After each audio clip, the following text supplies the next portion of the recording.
राधे राधे दोस्तों, कैसे हैं आप सब। दोस्तों, हमारे यूट्यूब चैनल पर आपका स्वागत है। हमारे इस चैनल को सब्सक्राइब कीजिएगा और हमारे वीडियो को लाइक, शेयर और कमेंट्स ज़रूर कीजिएगा। दोस्तों, हमारे हिंदू वास्तुशास्त्र के मुताबिक सप्ताह का प्रत्येक वार किसी न किसी देवी देवताओं या भगवान को अर्पित होता है। जी हाँ दोस्तों, वैसे तो हमारे हिंदू धर्म के लोग हर रोज़ाना प्रत्येक दिन सभी देवी देवताओं की पूजा आराधना करके उनका आशीर्वाद प्राप्त करते हैं। पर ऐसे ही दोस्तों, शास्त्रों के अनुसार सप्ताह का प्रत्येक वार भी किसी न किसी देवी देवताओं से जुड़ा हुआ होता है। तो ऐसे ही दोस्तों, सोमवार का दिन जो है भगवान शिव की पूजा अर्चना का दिन माना जाता है। जी हाँ दोस्तों, सोमवार का दिन भगवान भोलेनाथ को समर्पित दिन है। वैसे तो भगवान भोलेनाथ के जो सच्चे भक्त होते हैं वो हर रोज़ाना हर समय उनकी जो है पूजा आराधना और मन ही मन में अपना नाम लेते रहते हैं। कहा जाता है कि भगवान शिव को बहुत ही भोले कहा जाता है। उनके नाम लेने मात्र से भी भक्तों पर आप अपनी कृपा बनाए रखते हैं। तो दोस्तों, इसलिए उनको जो है भोलेनाथ कहा जाता है। उनसे अगर कोई भक्त सच्ची श्रद्धा के साथ कुछ मांगता है तो उसकी सभी मनोकामनाएं वो जरूर पूरी करते हैं। तो दोस्तों, आज के इस वीडियो में हम आपको बताने चाह रहे हैं कि अगर आप भगवान भोलेनाथ के व्रत उपवास के साथ साथ अगर आप भगवान भोलेनाथ को ये चीज़ें अर्पित करते हैं तो आपके ऊपर भगवान भोलेनाथ की कृपा अवश्य ही बनती है। जी हाँ दोस्तों, कुछ ऐसे ही चीज़ों के बारे में आज हम बात करने जा रहे हैं जिन्हें अगर आप सोमवार के दिन यह काम करते हैं तो भोलेनाथ के कृपा के पात्र आप अवश्य ही बनते हैं। तो आइए दोस्तों, जानते हैं कुछ उपायों और कुछ ऐसी चीज़ों के बारे में जो आपको भोलेनाथ के समक्ष अवश्य ही अर्पित करनी चाहिए।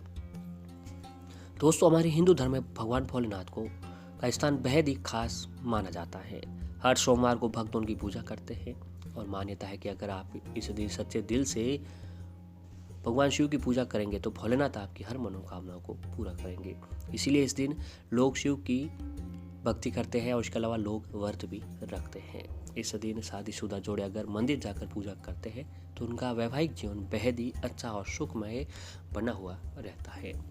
दोस्तों, सोमवार यानी भगवान शिव का दिन और सोम यानी चंद्रमा का दिन। इस दिन सुबह उठकर आप भगवान शिव के दर्शन करके स्नान आदि करने के बाद व्रत का संकल्प लेकर शिव दर्शन करके शिव चालीसा या फिर शिवाष्टक का पाठ करते हैं तो भोलेनाथ का दिल बेहद ही कोमल होता है। वो आपके ऊपर बहुत ही जल्द प्रसन्न हो जाते हैं। पर एक बात का आपको ये ध्यान रखना होगा कि इस दिन आपको किसी प्रकार की पूजा करते समय कोई भी गलती जो है आपको नहीं करनी चाहिए। तो आइए दोस्तों, सबसे पहले जानते हैं कि अगर भोलेनाथ को अगर आप इन चीज़ों को अर्पित करते हैं तो भगवान भोलेनाथ आपके ऊपर बहुत ही जल्द प्रसन्न होते हैं। यूँ तो दोस्तों, भक्त भोलेनाथ को अलग अलग फूल और बिल्व पत्र चढ़ाकर अपने मनोरथों के पूर्ण होने की प्रार्थना करते हैं। लेकिन क्या आप जानते हैं कि अगर आपके पास कोई फूल या बिल्व पत्र न हो तो आप अनाज चढ़ाकर भी भोलेनाथ को प्रसन्न कर सकते हैं। जी हाँ दोस्तों, शिव पुराण में भोले भंडारी को दाल सहित अलग अलग अनाज चढ़ाने के बारे में बताया गया है।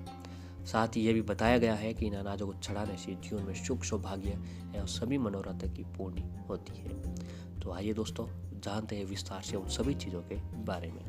तो ऐसे चावलों को करें दोस्तों अक्षत रूप में प्रयोग। पूजा में अक्षत का विशेष महत्व होता है। हर पूजा में चावल का विशेष महत्व होता है। शिव पूजा में भी महादेव या शिवलिंग के ऊपर भी अक्षत चढ़ाए जाते हैं। लेकिन अक्षत चढ़ाते समय ध्यान रखें कि आप जिन चावलों का प्रयोग कर रहे हो वह कहीं से टूटे हुए नहीं होने चाहिए। अक्षत में लिए गए चावल समूचे होने चाहिए। मान्यता है कि ऐसे अक्षत चढ़ाने पर जहाँ तक पर भोलेनाथ के साथ ही देवी लक्ष्मी जी की कृपा बनती है। और ऐसे दोस्तों, काले तिल चढ़ाने से भी मिलता है व्यक्ति को लाभ।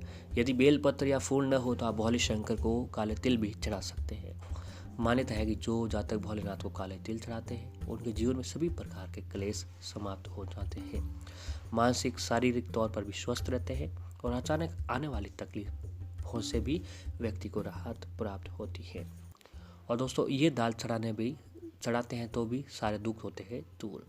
भोलेनाथ को अरहर के दाल के पत्ते और अरहर की दाल चढ़ाना बहुत ही शुभ होता है। जो भी जातक शिव जी को नियमित रूप से अरहर दाल के पत्ते या फिर अरहर दाल चढ़ाते हैं तो उनके जीवन में धन, ऐश्वर्य और सुख समृद्धि की वृद्धि होती है। इसके अलावा दुखों से भी व्यक्ति को राहत प्राप्त होती है। तो भी दोस्तों, ये भी अगर आप दाल चढ़ाते हैं तो भी आपकी सारी मनोकामनाएं पूर्ण होती हैं। अगर आपके जीवन में कोई तकलीफ है, तकलीफ़ों को दूर नहीं हो रही हैं, या फिर आपका कोई काम है, विशेष कार्य जो पूरा नहीं हो रहा है लाख मेहनत करने के बाद भी, तो अगर दोस्तों आप सोमवार के दिन भगवान भोलेनाथ को मूंग की दाल चढ़ाते हैं तो ऐसा करने से शिव जी अति शीघ्र प्रसन्न होते हैं और आपकी मन मांगी मुराद पूरी करते हैं। अगर दोस्तों आप नियमित नहीं करके अगर सोमवार के दिन ये काम करते हैं तो भोलेनाथ की कृपा आपके ऊपर अवश्य ही बनती है।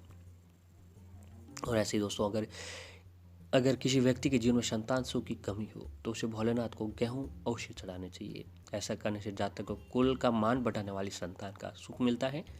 इसके अलावा भोलेनाथ को जौ भी आप चढ़ा सकते हैं। ऐसा करने से शिव जी प्रसन्न होकर जातक के साथ ही उसके परिवार को भी सुख समृद्धि का आशीर्वाद देते हैं।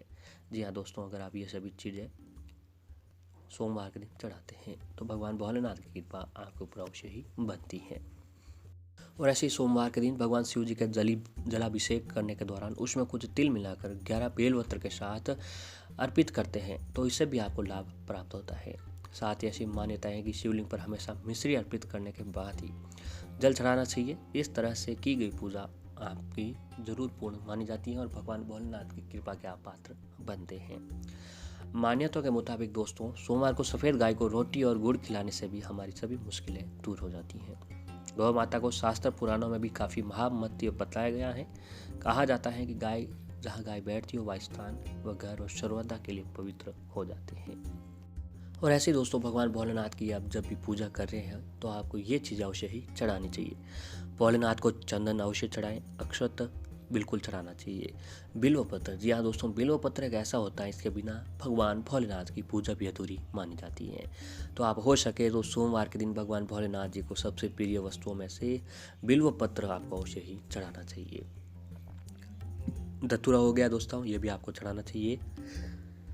आंकड़े का फल, दूध, गंगा जल, ये सभी चीज़ें आपको भोलेनाथ को अवश्य ही चढ़ाना चाहिए। और ऐसे ही महादेव के लिए बेहद ही प्रिय चीज़ सभी प्रिय वस्तु होती हैं। इन्हें चढ़ाने से भगवान शंकर जल्दी प्रसन्न होकर आपकी कृपा अपने ऊपर अवश्य ही बरसाते हैं। और ऐसे ही दोस्तों सोमवार के दिन सुबह जल्दी उठकर भगवान शिव जी के समक्ष व्रत का संकल्प अवश्य लें और इसके बाद सोमवार के दिन महामृत्युंजय मंत्र का जाप 108 बार करने से भगवान शिव की विशेष कृपा प्राप्त होती है। सोमवार के दिन शिवलिंग पर गाय का कच्चा दूध चढ़ाने से, जी हाँ दोस्तों, ये काम भी आपको अवश्य ही करना चाहिए। इस सोमवार के दिन आपको गाय पर कच्चा दूध अवश्य ही चढ़ाना चाहिए। इससे भोलेनाथ की कृपा आपके ऊपर अवश्य ही बनती है और उनकी कृपा से आपको हर काम में सफलता मिलने लगती है। सोमवार के दिन भगवान शिव जी को घी, शक्कर, गेहूँ के आटे से बने प्रसाद का भोग लगाएं। यह प्रसाद आपको खुद बनाना चाहिए और इसके बाद धूप दीप से आरती करें और प्रसाद का वितरण करें। भोलेनाथ आपके ऊपर जरूर प्रसन्न होते हैं। चंद्र ग्रह की शांति के लिए ये उपाय करें कि सोमवार के दिन स्नान ध्यान कर सफ़ेद रंग के वस्त्रों को धारण करना चाहिए। माता की सेवा करें। जरूरतमंद लोगों को इस दिन सफ़ेद रंग की खाद्य सामग्री दान करनी चाहिए। इस उपाय को करने से आपकी कुंडली में चंद्र ग्रह की स्थिति मजबूत होने लगेगी। और दोस्तों इस दिन शिव जी के जलाभिषेक के दौरान उसमें कुछ तिल मिलाकर 11 बेलपत्र के साथ अर्पित करने से भी व्यक्ति को लाभ प्राप्त होता है। इसके साथ ही ऐसी पुरानी मान्यता है कि शिवलिंग पर हमेशा मिश्री अर्पित करने बाद ही जल चढ़ाना चाहिए। दरअसल इस तरह की गई पूजा भी आपकी विधि पूर्ण मानी जाती है और भोलेनाथ की कृपा बनती है। सोमवार को दोस्तों सफ़ेद रंग के वस्तु जैसे दूध, दही, कोई सफ़ेद कपड़ा, चीनी आदि का दान करने से आपको लाभ प्राप्त होगा। वही इस दिन आप खीर बनाकर गरीबों में भी बांट सकते हैं। ऐसे भी दान पुण्य करने का बड़ा प्रताप हमारे शास्त्रों में निहित बताया गया है। सोमवार के दिन धन प्राप्ति के तौर पर मछलियों को आटे की गोलियां बनाकर खिलाने से भी आपको धन, यश, वैभव और कीर्ति में वृद्धि होती है। ऐसा करने से भगवान शिव की कृपा के साथ चंद्र ग्रह की भी शांति आपको प्राप्त होती है। और ऐसे ही दोस्तों अगर आप सोमवार के दिन किसी भी गाय को, जी हाँ दोस्तों, कोई गाय हो आसपास, उस गाय को भी अगर आप रोटी के साथ गुड़ मिलाकर भी खिलाते हैं तो भी भगवान भोलेनाथ की कृपा आपके ऊपर अवश्य ही बनती है। इन सभी उपायों को दोस्तों अगर आप सोमवार के दिन भगवान भोलेनाथ के समक्ष व्रत उपवास करके करते हैं तो भगवान भोलेनाथ की कृपा आपके ऊपर अवश्य ही बनती है। क्योंकि भोलेनाथ को दोस्तों सबसे भोले देव कहा गया है। वह भक्तों के नाम लेने मात्र से भी प्रसन्न हो जाते हैं। इस तरह की से अगर आप पूजा आराधना और इन उपायों को करते हैं तो भोलेनाथ की कृपा आपके ऊपर अवश्य ही बनती है। सोमवार के दिन दोस्तों आपको इन उपायों का अवश्य ही करना चाहिए।